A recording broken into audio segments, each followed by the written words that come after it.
It's my distinct pleasure to introduce James, and I'll need my reading glasses. See you later. I want to first tell you, share with you actually, how we met. We met in this group a few months ago. He's a fairly new newcomer to Arizona from Red Bank, New Jersey, originally from Brooklyn, right? Right. Okay. And knowing what it's like to go from one state to another and to start all over again, it's pretty traumatic. It's pretty difficult, you know. I did it 17 and a half years ago, close to 18 years ago, from New York, settling here. And really knew nobody when I came. So I decided to reach out to James, and we met for coffee and for lunch a few times.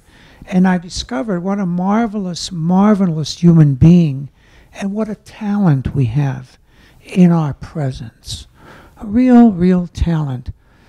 James is an NGH trained instructor. So he's one of these people who will train the instructor course. Am I saying it correctly? Yes. Okay. And let me just read a couple of things for you about his background. He's been in private practice in New Jersey for many, many years. He started in New Jersey the yearly Hypnosis Day, and became very successful in New Jersey. At one point, he had about 200 people attend for one day.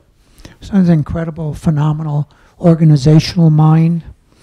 And he's equally talented as a hypnotist and as a trainer. The presentation is about resistances to hypnosis. And I know something about it because when I was training in psychoanalysis back in the late 70s in New York, resistance is one of the things you deal with when you work in analysis, psychoanalysis. And I had to go through my own analysis, so there was resistances, and you look at yourself and so forth, your own hesitations. Every client has resistance, and some clients have difficulty going into the hypnotic state and accepting suggestions at the subconscious level. In this workshop, engage with some powerful concepts and techniques that will take even the most resistant clients into a suggestible state in order to bring about relief and success with their issue. Take this workshop and then go about your sessions with more confidence in your abilities and more confidence in your client's ability to trust you. Let's give a warm hand to James Guinta. Thank you. Thank you. Thank you. I have this. Okay, super. Thanks very much, Sam. No problem. Hello, my friends. Hello there. It's great to be back in Scottsdale. I love working Scottsdale, where the women are passionate and the men are all concealing firearms. Like we do back in Jersey, except it's a big problem if you conceal. Thank you for that warm introduction, Sam. I was waiting to see who this guy is with the build up like that. Thank you very much for the work you do for the organization, and also to our leaders, Kate Ellis, and to Jody Hurt, Secretary, and to Debbie Combs, Secretary. Jody's our treasurer. And also to Umesh Tiwari for operating the technical aspects. Appreciate it very much. I know the leaders don't hear a lot of thank yous, so why don't we take a minute to say thank you. Great. This is an intermediate subject, the subject of dealing with resistant clients. Raise your hand if you've ever had a resistant client. Ha ha! With a chuckle also. Raise your hand if you've never had a resistant client. Oh, good, okay. Now, a lot of this is going to be some of it's going to be obvious, and some of it is going to be things that I learned along the way. I did not get good training. My initial certification wasn't a good one. I feel that I was trained to fail. which is what happened to me for the first few months until I realized, I need some help. I need more information. So I went out and got another certification. So a lot of what informs this next little while that we're going to spend together is the certification I received from HMI, Hypnosis Motivation Institute. I also go to conferences, and the reason to go to conferences is to learn from these wonderful teachers that are at the conferences. I urge you and I encourage you to go to conferences. Go to some international conferences and learn from the people who are teaching there. And if you want to be able to go there without paying your way in, then teach a course. And it's wonderful. You get to wear a cool badge all weekend, and everybody wants to snuggle up with you because you're special. Another thing that informs my work is that I have a master's degree in communication. And yes, you can learn about communication in the classroom. Yes, there were other studies outside the classroom. But originally, my interest was in organizational communication, how we talk to each other in groups and how we communicate. I then went on to study interpersonal communication between pairs. Could be a married couple, could be a parent and child, could be people in the workplace, and I spent several years studying that kind of communication. Right now, my inquiry is about intrapersonal communication. How do we communicate with the self? Why is it easy to change sometimes and not so easy other times?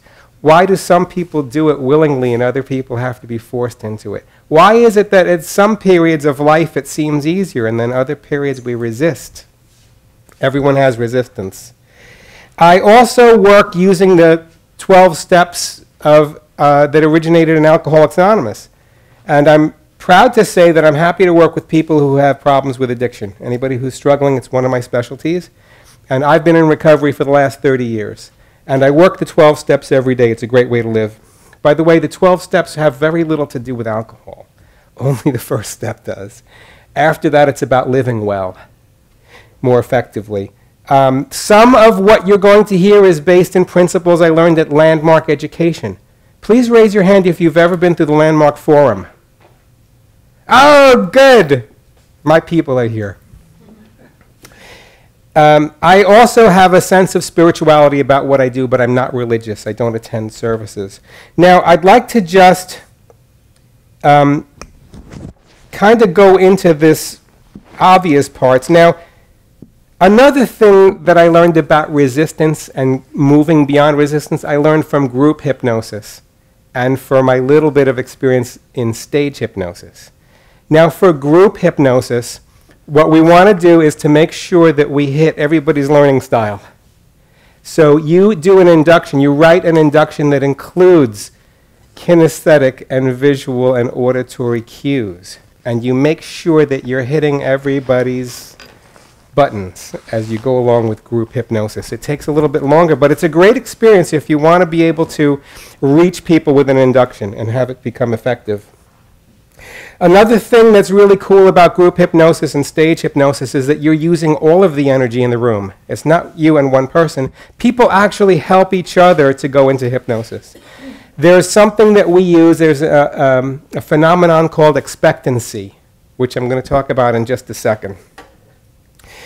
Everyone is different. When clients come to me, I respect that they're different than I am, and they're different than you are.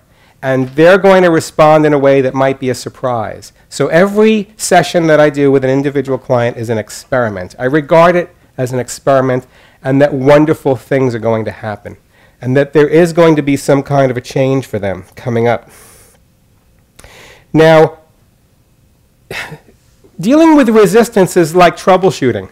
What is it that I could do better to get through this session, or to help this person get some relief for what they're coming in for? Everybody has resistance. When they call me on the phone, I begin there. Actually, it begins when they find me on my website. I'm already giving them suggestions that something wonderful is going to happen when they're reading my website. The next thing that happens is they call me. Now, if they call me, they're coming in. At least for a free consultation. I invite people to do that. If they're hesitating to make an appointment, I say, why don't you come in and talk to me for about 20 minutes? And you can see my working environment and see if you're comfortable with me and if you'd like to proceed. And if not, I won't take it personally. And if they come into my office for a free consultation, they're booking an appointment. They want help. And they like me or they trust me enough to come in to see me. Now, I'm already giving them all kinds of suggestions that they're going to be successful with hypnosis. Make a little note here. The thing is that I have to start here. If we're going to go from the very basic information from square one is me. I have to be training myself. I have to continually be training myself to go into hypnosis, to be a positive person, I have to be willing to do the things that I'm suggesting that they do. If I'm not willing to do those things, I should tell them that. I really need to have some authenticity about what I'm doing here. So if I'm not willing to drink lots of water every day and to have a good diet and get some exercise and to be a good person, I'd better examine that more closely and just be honest with the people I'm working for. Now that's square one. You'll have less success if you don't start with that. By the way, the thing about, I gave a talk recently about how to be a persuasive person. The way to be most persuasive and influential and motivational is to just be a good person all the time. Because that comes out in your movements, your gestures, it comes out in how you're using your voice and your eye contact. And the things that you do, people will trust you when they pick up on you're not asking them for something. And you want to give them something that's good. And this is how you become most influential and most persuasive. Now, in my experience as a corporate trainer, I carry that with me into my sessions because training a classroom, training people is like doing a hypnosis session. How are they like? Well, I give them a little bit of information, and then I test them. And I ask for a response. And I see if they're following along. I can see if they're understanding or not, or if they're buying into it, or if they're doubting it, or if they're resisting it, or if they're afraid of it. Hypnosis means I'm training my client, and I'm training them from the very first contact to go along. I'm setting the tone for them. I'm creating a framework. I give them a break to come forward. So I'm not lecturing them. I'm not hammering them away on them about what's going to happen.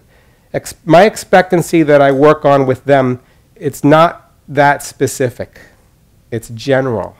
And by the way, we use expectancy all the time. You know, by the way, I moved to Arizona to be closer to my grandchildren. And I find I'm working them every day.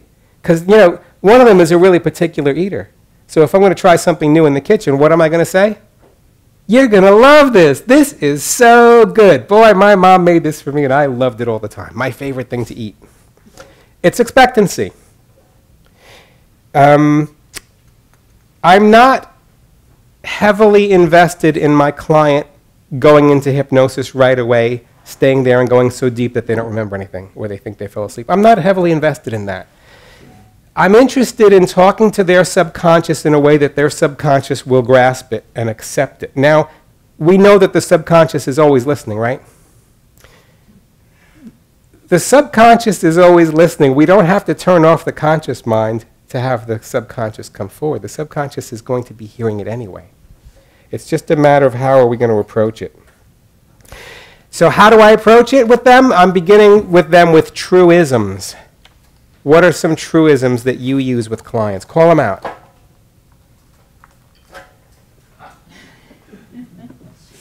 Give us an example. Say it again? Your mind will stay active the whole time. Your mind will stay active the whole time is a truism. Yes, who could argue with that? Right? How about, you know, I noticed that you've been still and quiet for about 5 minutes. You must be getting more relaxed as a result of that. Okay. I'm going to lead them with truisms into my world, into my realm. I'm going to be using sensory acuity. Sensory acuity is not the same thing as intuition. Intuition is a non-physical kind of phenomenon that is real, but that's not what I'm working with when a client is in front of me. I'm picking up on everything that they're displaying, their eye movements, the rate of that they're breathing, the rate that they're blinking, the gestures, the many gestures, how they're using their voice. And I mainly want to see, are they congruent? Are they displaying the same feelings that they're expressing verbally? Are they congruent? Or am I picking up on something is not right here, they're holding back? Now, every client is going to be holding back something. Every client is going to omit, they'll minimize, they'll delete, and they're not telling me the truth. So while we're having this little interview with them, I need them to express to me verbally what it is that's really going on. So I have a little cheat sheet for that. Does anybody need a folder? Who didn't get a folder? Yes, sir, I got one for you. Okay, here we go. It's either a clear folder or a black folder. Thank you very My pleasure. Okay, thank you, Sam. You have an extra one? Only one to a customer, please, Mike. Thank you. If you look inside the folder, on the right side, you'll see something that says, oh, thank you, Sam. Thank you. What is expected of you? So this little form is one of several forms that they're going to fill out. I process them. When they do the paperwork, they're not sitting in the trance chair. Oh, no. That chair is for trance. Come over here, the desk, where you can sit more comfortably. I ask them to do something, a few things. And on the other side, I make them some promises. I want them to know we're in this together. So this is what I'm willing to do for them. Now, I've never had anybody refuse to do this. And they keep one copy and I keep a copy. It's a signed contract. It's an agreement. They're becoming processed. They're going into my world now. Now, once the session begins and they move into the trance chair, I turn down the lights, I put on the same music each time, I reproduce the same conditions each time. It helps them. Now, this thing that says Session 1 Outline, it started because I didn't want to forget anything.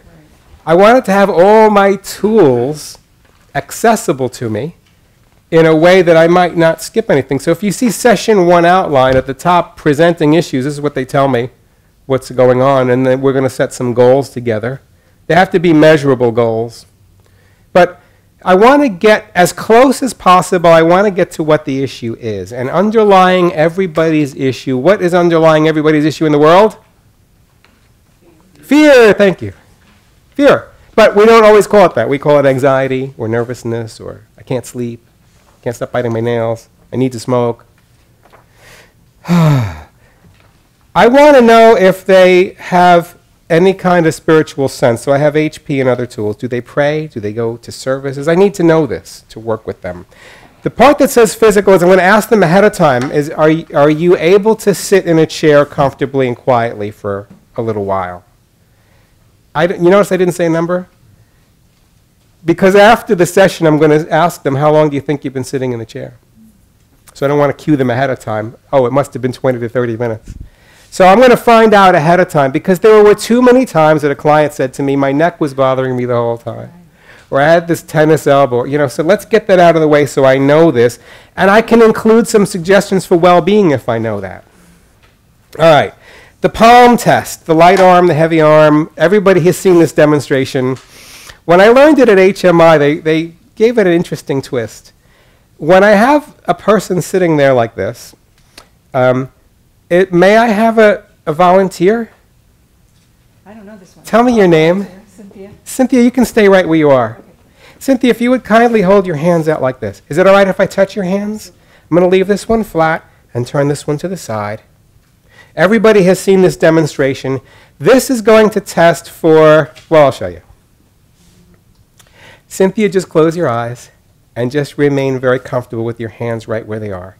Now just pretend or imagine that I'm going to put a brick in this hand, and this hand's going to get really, really heavy. And on this side, I'm going to tie a huge helium balloon around your wrist. Now another brick on top of this one, and 2 more huge helium balloons around your wrist. Shortening the exercise somewhat, Cynthia, open your eyes.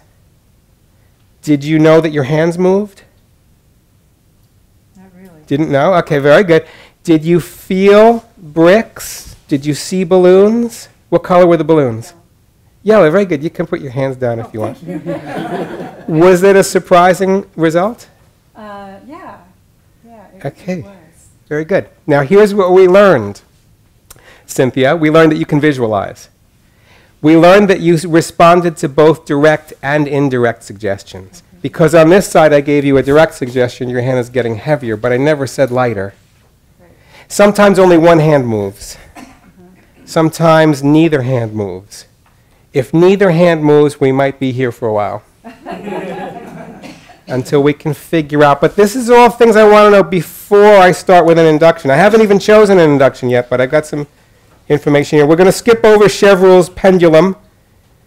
I use the pendulum in every first session, and you can use the pendulum as an induction, especially if they've already seen it in a previous.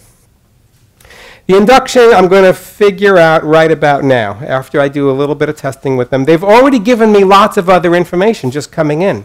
They've asked me, if somebody says to me, should I sit here? They're indicating that they want me to tell them what to do. Or they'll just come in and sit down and start talking. This gives other information, right? But information isn't the same thing as knowledge. Now, fractionation is something that I pretty much do in every induction. Fractionation means that I break their state. I ask them, open your eyes, look at me. I break their state.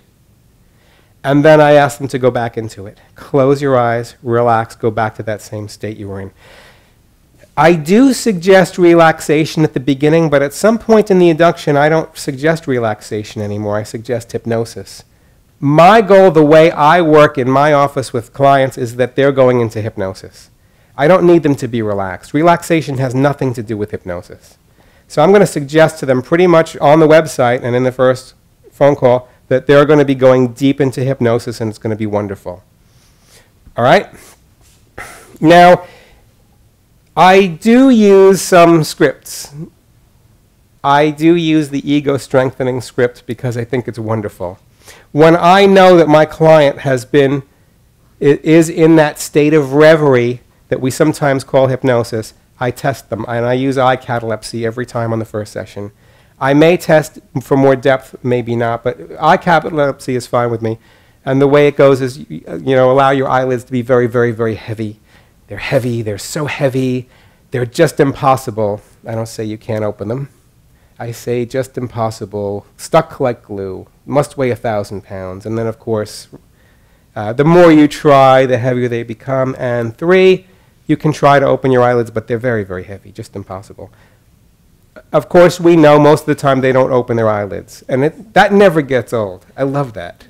But sometimes they do.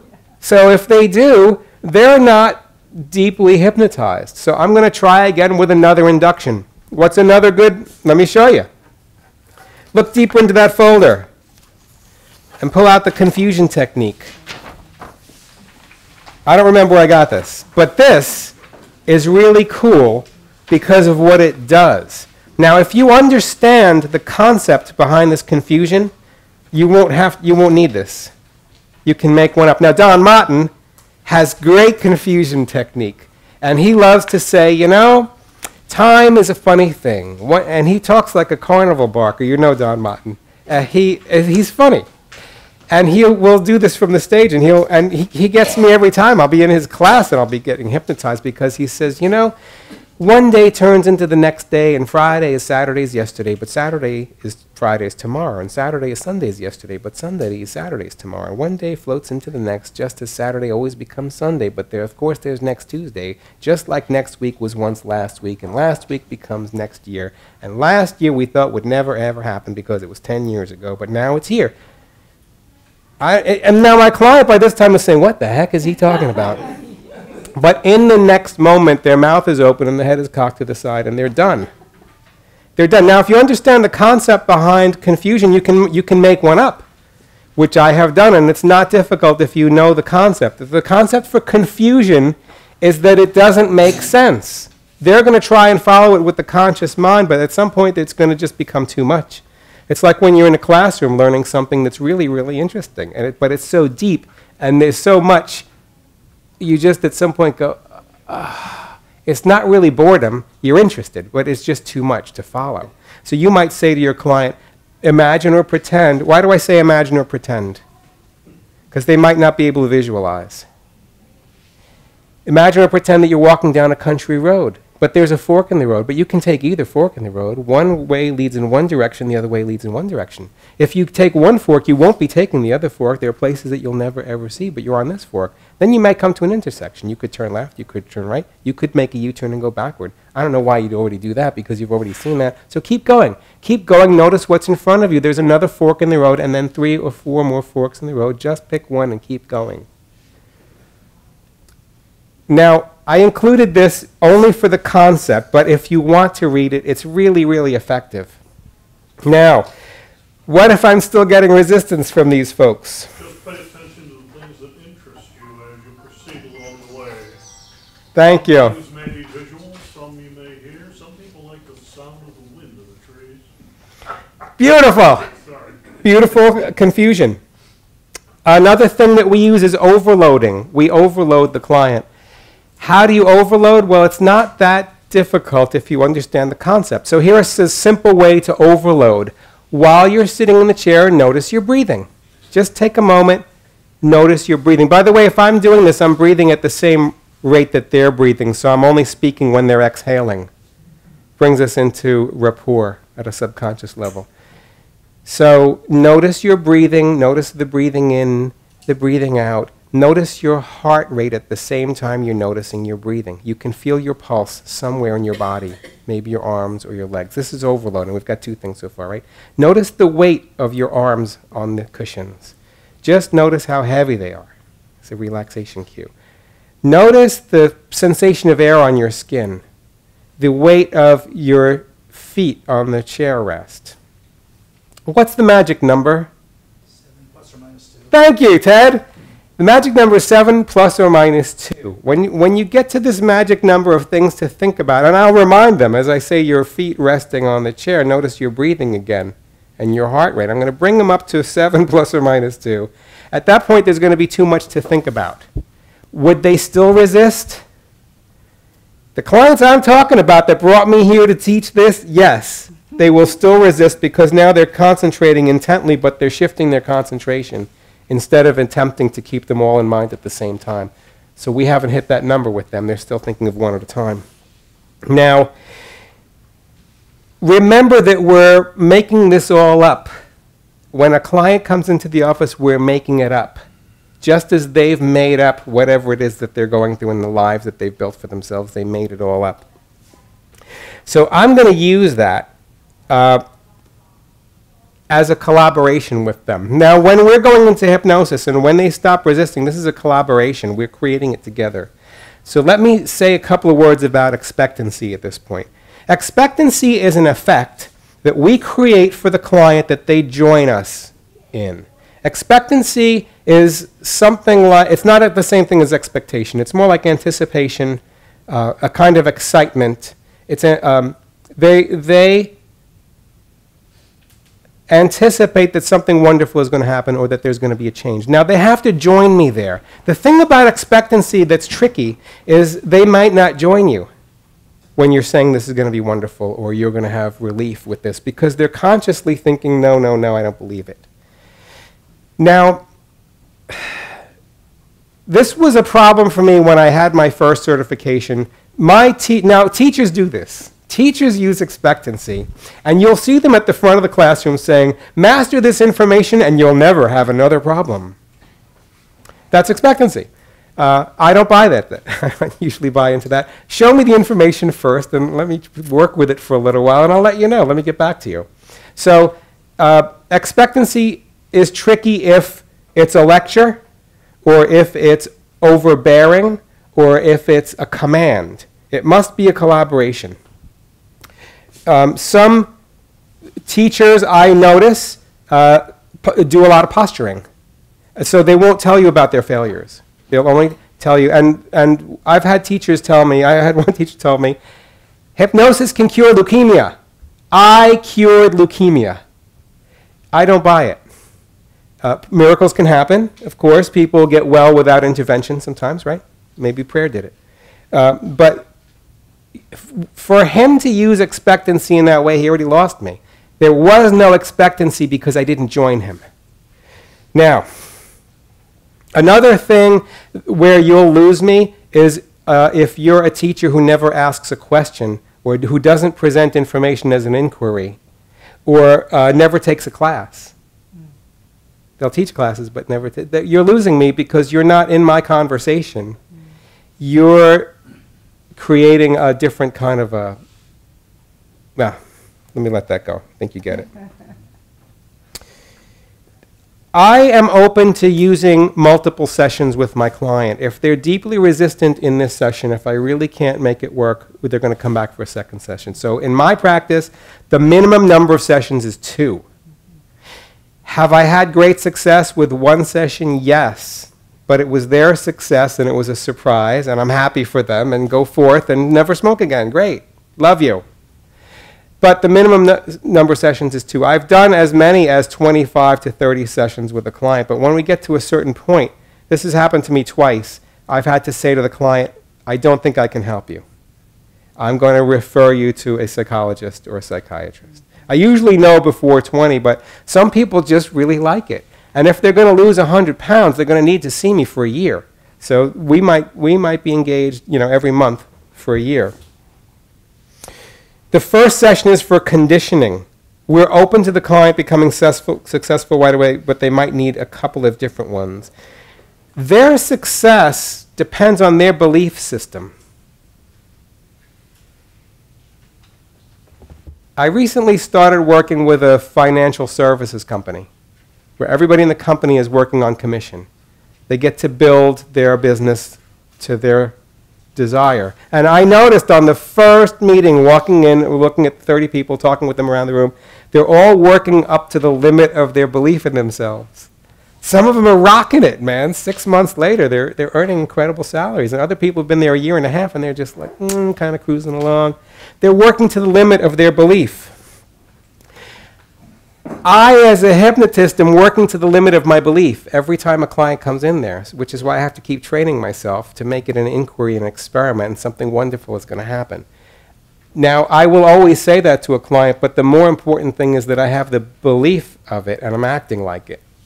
Not really saying, I'm not hammering it into them. In fact, if I say it too many times, it lowers the expectancy effect.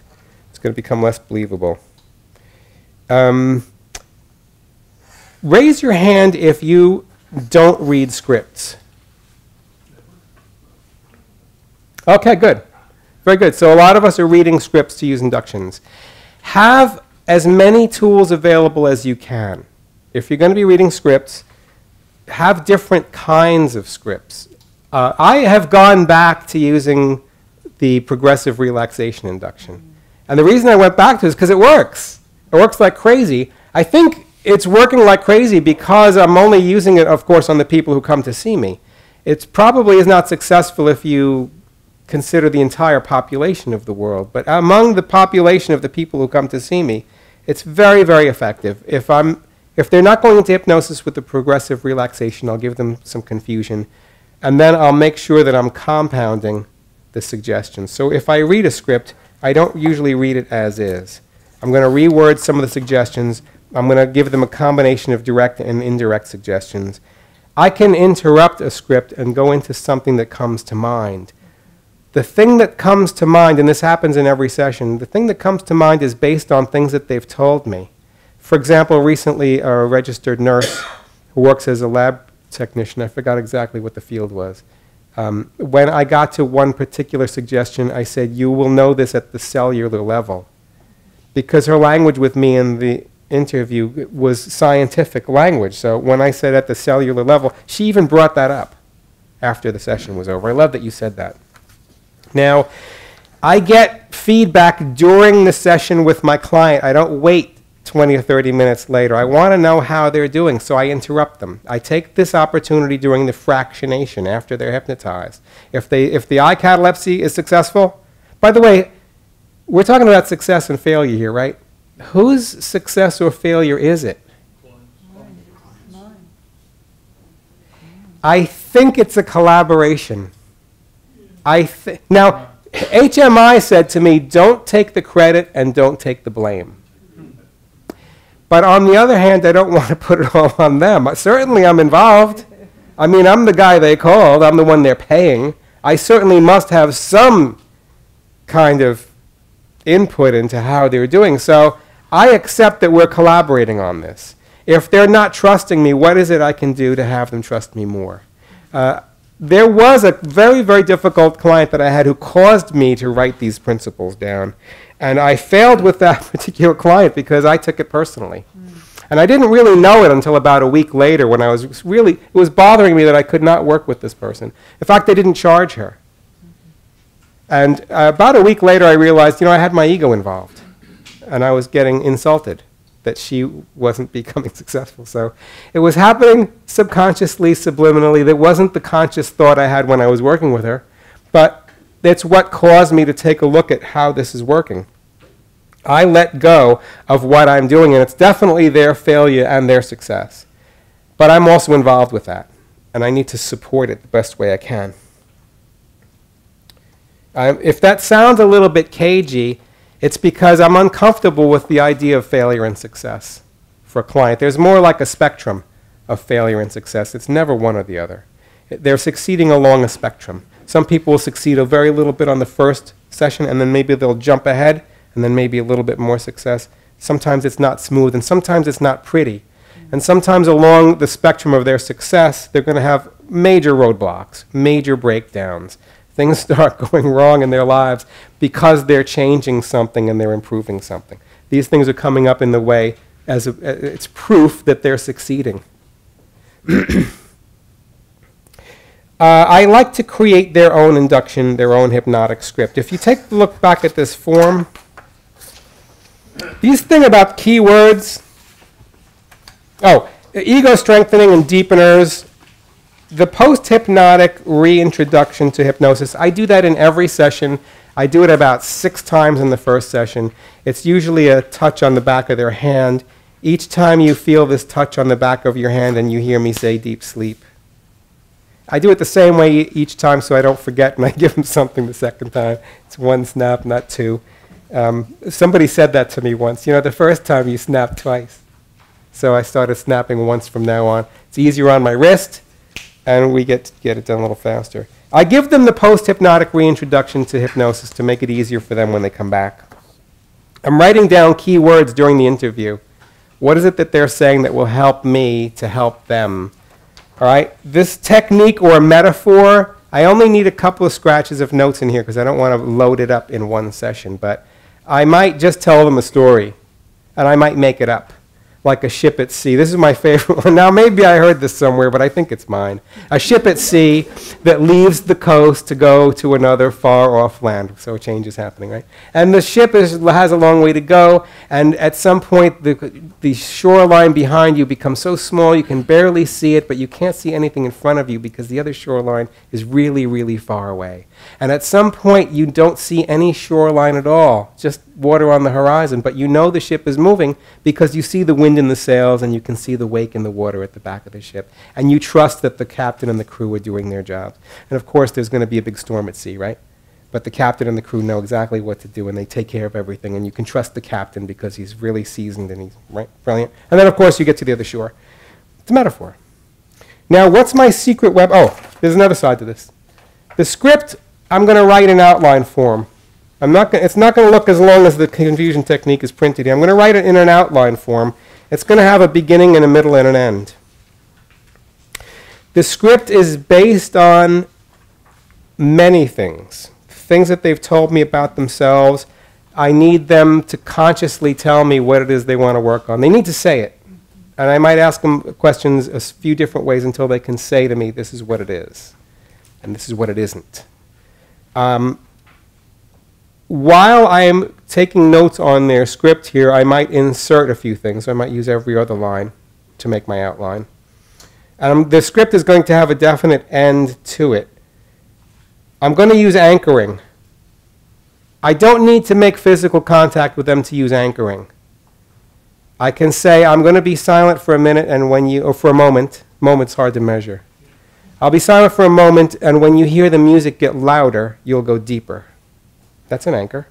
I can use, if somebody happens to start a lawnmower, there's not too many lawnmowers in Phoenix, but if there was construction going on, one time a gentleman came in who was a veteran, older man, had been through Vietnam. He came to me with what he described as post-traumatic stress, which I don't call it that because I'm not a doctor. I just know that he's really bothered by something that happened a long time ago.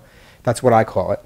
Anyway, there was construction going on at the house next door. And every time somebody pounded a nail or something, he was flinching. And it took a while, but at some point I realized the way I knew he was in hypnosis was that he stopped flinching, even though the construction kept going on. But there was one aspect of it that I used as an anchor. There was some noise. I don't remember what it was. It was it might have been a table saw. When you hear that sound, and I called it a table saw, even though I didn't know what it was. When you hear that sound, you'll go deeper and you'll feel way more comfortable. And you'll know everything is all right. You can use anything as an anchor. It doesn't have to be physical touch. What's integration? Now, keep in mind, I'm going to be doing this even if they don't seem like they're deeply hypnotized. I'm going to still go through my plan.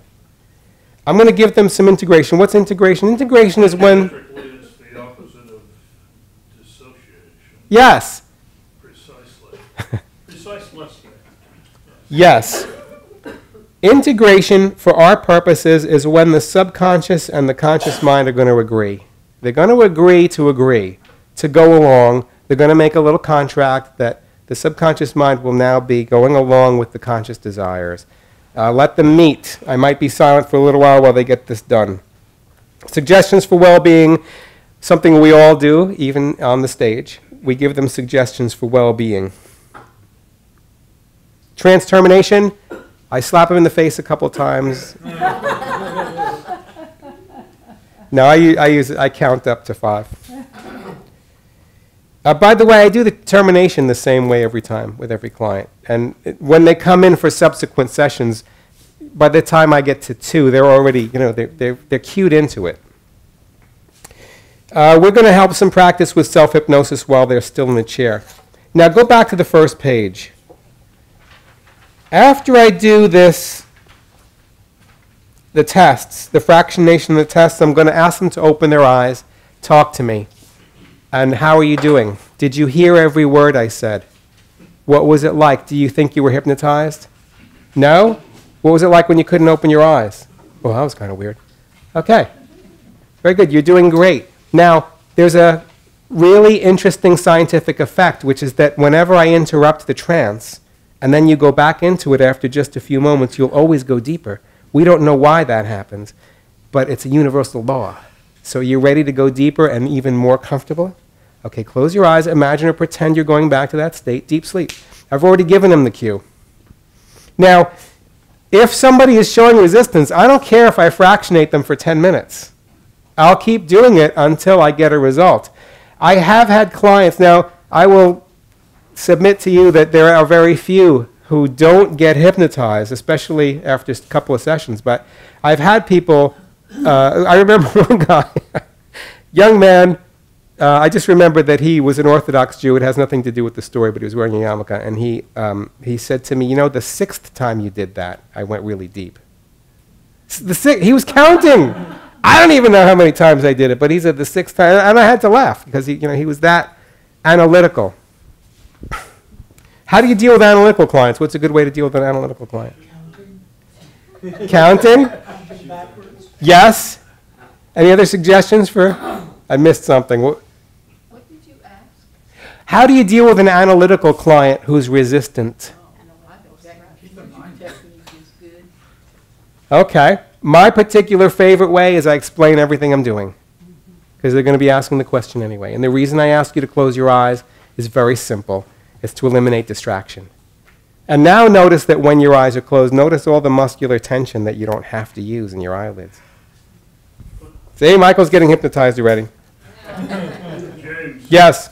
You really want to say to them, do you think you were hypnotized instead of, didn't it feel great to be hypnotized? Ah, very good. So, do you think you were, gives them, after all, they don't know what it is. The reason they don't is that even you and I don't know what it is. Elman didn't know what it was. So I was shocked when you asked that. thank you for your input. Some shock and awe in the room that I actually asked the question, do you think you were hypnotized? I actually don't mind asking that question, so I may consider, I'll take that into the revisement. Thank you. One other quickie, if I may. When you say you use the ego strengthening, you were referring to John Hartland's process of 1950. John Harlan's process, yes, that's the one I use. And you can use it as a vehicle. You can pop down through it and insert and insert and insert, but you can do that. Do you find that's... I actually do. I use parts of it, and then I will insert the suggestions that I've written down, and then I'll go back to his. I think that's what he intended. Yes, and I eliminate some of the phrases that he used because I just don't feel that I could say it and do it justice, so I don't say some of those things.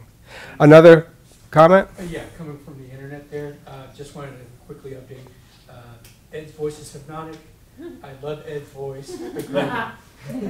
Great. You're going deeper now. Deeper and deeper. I see ice politic. Spending us money. What other comments and questions do you have?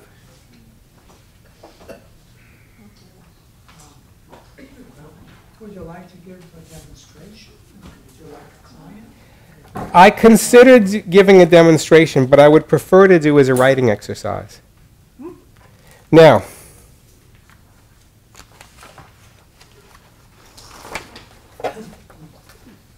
if everyone could take out a blank sheet, and by the way, you could use the reverse side of this confusion technique. Oh, I have an interesting story for you. This article was written about me in the Rutgers magazine about 1.5 years ago. And then a little over 1 year ago, I got an email from a private investigator in Minnesota who asked me to work on a kidnapping case. And so I flew to Minnesota for a couple of nights and interviewed and hypnotized his witness to a kidnapping that happened in 1989. And then a couple of days ago, he emailed me again to say that Jacob Wetterling's remains have been found. And so that was I have so many mixed feelings about it. It was a really sad thing that happened. And it was hard meeting Jacob's parents. But it was something that was like a high point in my career, even though it was a really sad story. There's another insert here, how to identify your ideal client. If a person is resistant, they could still become your ideal client.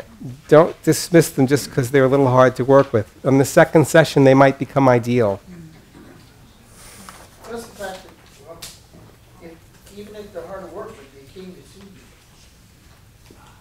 Well, that's a step forward that they... Yeah, that makes them ideal. Yes. I actually do celebrate that they came to see me. I acknowledge them for that. I appreciate that you are taking this step forward and how great it is that you're putting forth this effort to make a change. And I'm going to help you. Again, it's expectancy.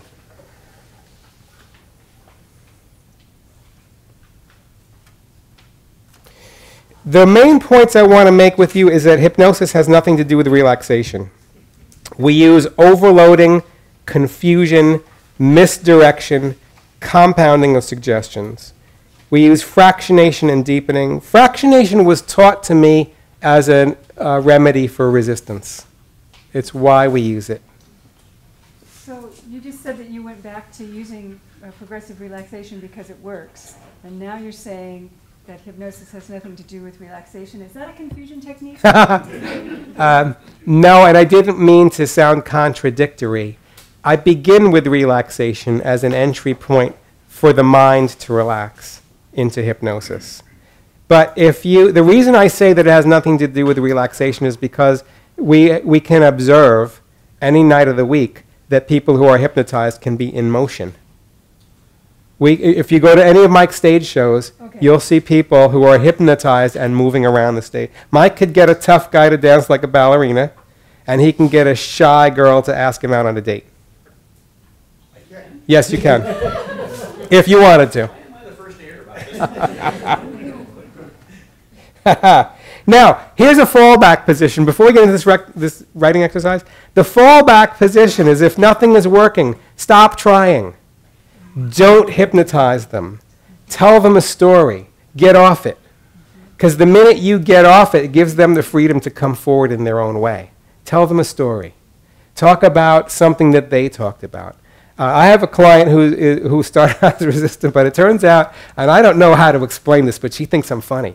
And so while she's sitting in, see, I got you that time. While she's sitting in the trance chair, I'll say something that she thinks is funny, and I'll get her a chance to laugh for several minutes. And the laughing is beneficial. She's relaxing when she's laughing. She's letting go. She's getting, and within a minute she'll be in hypnosis. And she won't remember the jokes that we laughed at. We're going to, I see, I have notes that you don't see. So what have we used so far? We've created some keywords captured from their conversation. We've made a script for them. We've done at least 1 or 2 inductions. If it's a resistant person, you're going to do 2 or more inductions. If they are not succeeding with it, you're going to drop it. Tell them a story instead, a pleasant story. Intersperse it with some very indirect suggestions. Let them trance out on their own. I've had this happen. The first time it happened, it took me an hour. This was early in my career. It took me an hour to hypnotize a young man who I knew, somebody I had worked with. He came to me later and wanted some help with an issue. And it took me an hour to get him into the state where, he couldn't open his eyes. And you know what worked in that case was confusion. I used that confusion induction script. It worked like a charm. Now, if we can do this exercise, just to begin with, let's try some suggestions for overloading and confusion. If you would kindly write down some suggestions that in which you're using overloading and confusion. Can you combine the two? Give me an example of overloading. Ed? More and more with each passing moment, you're going deeper and deeper into peaceful calmness throughout your entire mind and body. And as you relax and feel my hand on your hand, you go deeper and deeper. As I remove the hand, you go even deeper by letting go and letting go and letting go. And as you let go, you find you feel so deeply at peace, easily, peacefully, naturally, automatically throughout your entire mind and body.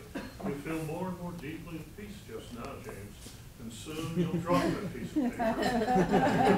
Because your right hand is becoming calm. It is. It is. No denying, Ed. You got me there. Well, that's not fair, though. Ed speaks on run-on sentences whenever he's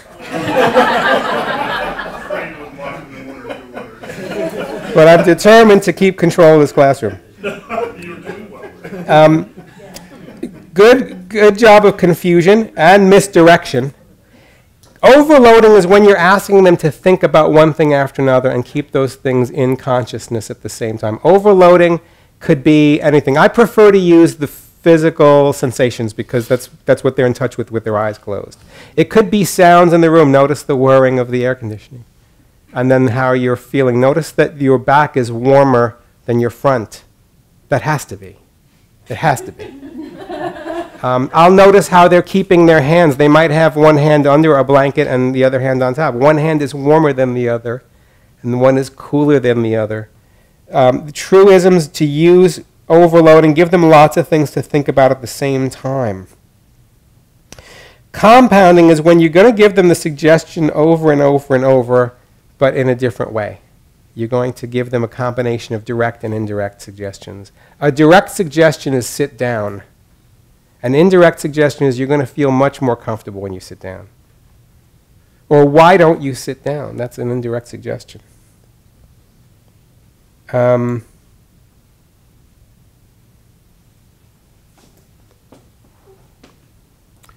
thing with the palm, there's a palm test. Take a look at your palm. Notice the lines in your hand. Just look at the prominent ones, the long ones. Memorize them. Can you memorize them? Commit them to memory. See if you can memorize them. Now, if I were to ask you to close your eyes, could you still see those lines in your mind's eye? Okay, eyes open, put your hand down. If you closed your eyes, you responded to an indirect suggestion. If you kept your eyes open, you were waiting for a direct suggestion. Close your eyes. So if they're hanging out with their eyes open, I'll say close your eyes. If they don't close their eyes, we'll have to figure something else out. Now, there's something that I didn't put in that I haven't mentioned so far, it's the double bind. The double bind is one of my favorites. I use it for deepening. The deeper you go, the more comfortable you become. The more comfortable you become, the deeper you go. Write another example of a double bind. Let me say some more off the top of my head. It feels so comfortable to breathe that fresh air. And when you're breathing the fresh air, you become cleaner and clearer. And each time you become clearer and cleaner, you take another breath of fresh air. It's a double bind. They have to take another breath of fresh air, right? Write down an example of a double bind. Mike, can you give us an example of a double bind?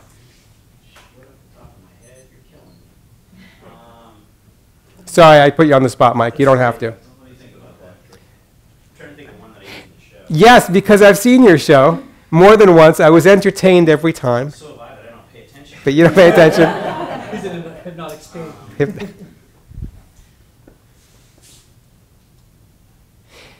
Notice. The deeper you go, the better you feel, the better you feel, the deeper you go. Okay, double bind. Double bind, yeah. All right, write those down. If you have another double bind, would you like to call it out right now? Has anyone come up with one? Are we using the same tired double binds, Ed? Yeah. As you let go, you ease your mind.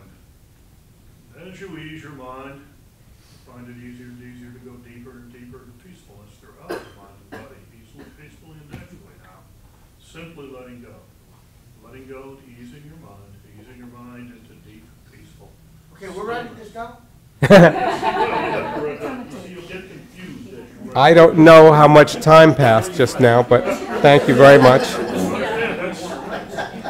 Presentation. Right. Presentation level, wouldn't you say, Jim?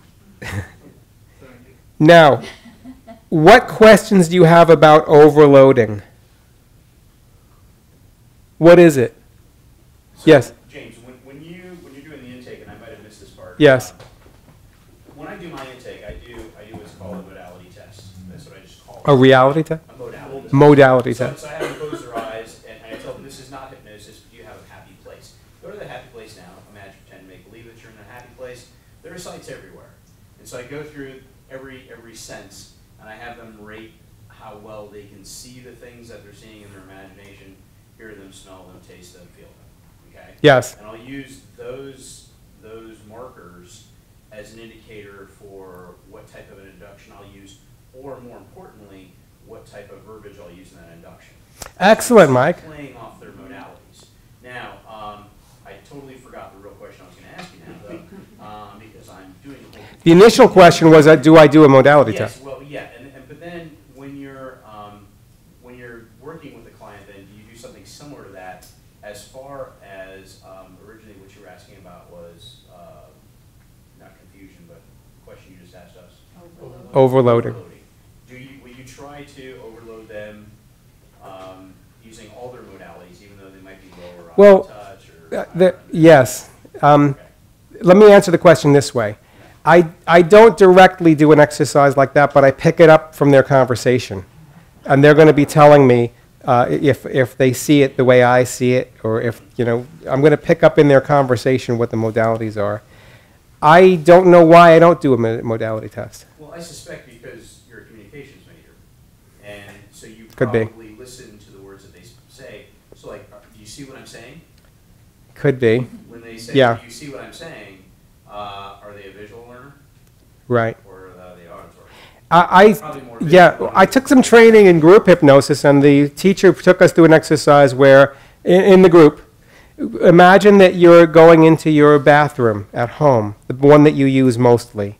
And she took us through the exercise where you're looking in the mirror, you turn on the tap, you hear the water, you can feel you have bare feet so you can feel the floor. So then afterwards she would ask us, did you hear, see, feel, right?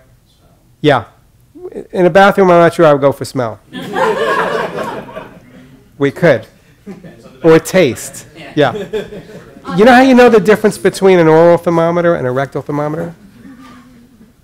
I imagine. The taste. Yeah. I'm sorry. Sandy? Now you got it? On my intake form, he was talking about modalities. So what I'll do is I have a K, A, and a B. Yes. And I just sit there and I write down every word as they're talking. So I see a Ah. voice that's weighted. And so I know. So Yes. I have to ask or prod and listen and write. You know, I used to have that on here. Did you? Yes, a PAK, but it's gone. You're welcome to use this form if you want, modify it for yourself. I have a form for a second session, which doesn't have a lot of the things that I use in the first session. I don't test. There's a lot more room on it. And the second session, subsequent sessions, we're going to have something to celebrate. Let me back up a second. At the end of the first session, if there's some doubt as to what experience they had, I know that they have at least experienced relaxation. We're going to celebrate that because they didn't have relaxation when they came to see me, or they wouldn't have called me in the first place. We're going to celebrate whatever change they experienced in that first session. If they relaxed, great. Describe it. Tell me what it was like. Which parts of you relaxed? If we're getting to that point and I still have time in the session, I might even use that as an induction. Concentrate on the parts of your physical body that really relaxed. Just close your eyes right now, concentrate on those parts. Let those parts share with the rest of your body. Let your mind join in, because the mind always follows the body into physical relaxation. That's not true, by the way. It truly isn't. It's an untrue truth. Yes. What other questions and comments do you have, Ed? Familiar with that hypnotic cascade? A hypnotic cascade? Intent, rapport, belief, motivation, expectancy, conviction. You do not obtain expectancy prior to determining motivation. That's why it's called a cascade. If they don't intend, like Glenn said, they did show up, that may exhibit intent. Within that, you're a trained communicator. You establish rapport. Having done that, you determine, am I going too fast? Their belief, and they ought to have a belief in the process. It doesn't mean they have to be in the church of magnificence or something.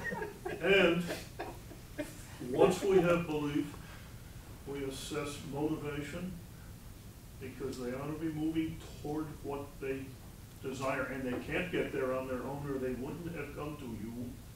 And once you have that, then you can generate an expectancy which will just take them down the slippery slope into conviction, which is not the legal stick them in jail conviction, but it means that they have become convinced that they have experienced change. And how do you get them to experience change? You tell them to notice it. One of the great words in this field is notice. It's a command. It's a verb. So, for what it's worth, looking at it in that sequence seems to be the best way to cause, again, ordinary clients, most of them aren't resistant. A few of them, like Debbie Combs, Debbie is magnificent. I've had her any number of times just by chatting with her. I didn't know that she was intensely responsive somnambule when I first met her, but I did about 5 minutes later. Not everybody just snaps in like that, but by sticking with intent, rapport, belief, motivation, expectancy, conviction in that order, you have a sequence that is appropriate to cause, you're moving them off where they were. Because after all, this stuff is about change. If it weren't, we're not forcing change, we're permitting it to occur. Okay. So I'm not teaching you anything. I respect very much what as a fellow instructor with NGH,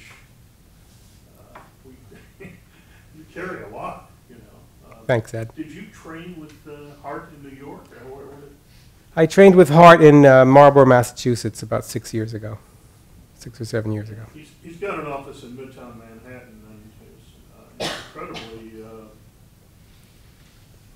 powerful because he's a Watsonian directive PhD psychologist. Okay. Good man. Thanks, Ed. We had another comment or question? Yeah, so Katie was just putting on here. Yeah. Say hi, Sandy. Let's see.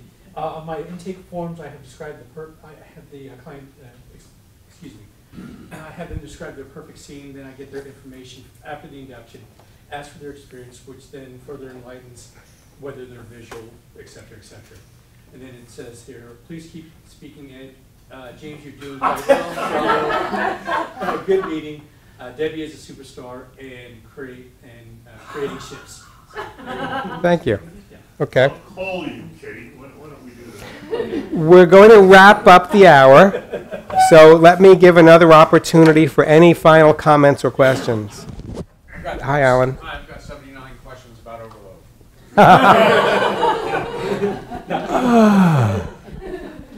Thank you, Alan. I want to ask you. Mike DeShauer. CD that you have given us in your, Um, in the bag. Thank you for asking, Mike. I created a CD that I call Hypnote Therapy. I created this music about 2 years ago in preparation for a TEDx talk that I gave about how music and hypnosis are related. And this was my first attempt, and it uses music in a hypnotic way. So what we just described as confusion, overloading, misdirection, etc., can be represented musically, which is what I have done in these selections on the CD. Normally it sells for $10. However, I love you. Thank you. So I thought I would just... Thank you. Thank you very much. Thank you, Sam. Thank you. Thank you. Thank you.